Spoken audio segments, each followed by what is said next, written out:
Parsha Pinchas begins with Hashem rewarding Pinchas for the act that he did at the end of last week's Parsha. Hashem gives him et briti shalom, Hashem's covenant of peace.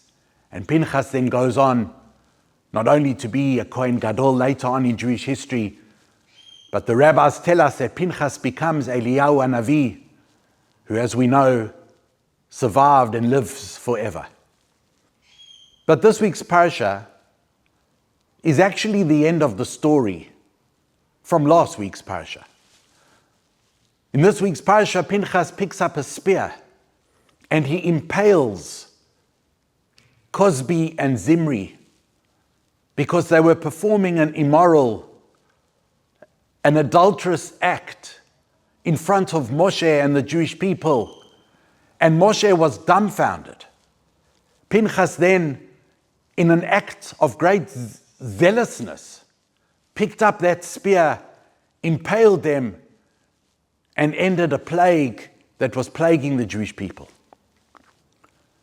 But why is there a week's gap in between the end of last week's story and the beginning of this week's story? And the answer is that the act of Pinchas was an act of kanaut, of zealousness, zealotry. And zealotry, kanaut, is a double-edged sword, is a very dangerous thing.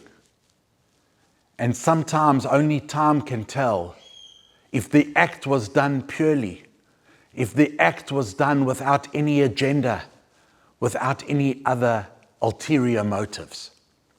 So often in life we walk around with that romach, with that spear, ready to impale the people that irritate us. We're just waiting for that one moment.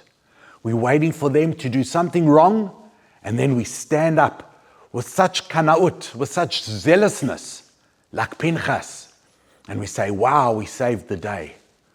But that's not right. That's not the right way to do it. In this situation, Pinchas wasn't walking around with a spear. Pinchas had no issues with Zimri, the head of the tribe of Shimon. He did it only for Hashem. He did it only l'shem shamayim. But it takes a week to look back. It takes time to assess the situation and say, was it truly done as an act of selflessness, or was it a totally selfish act? And therefore, the rabbis break the Parsha in the middle. They break the story in the middle to teach us this important lesson.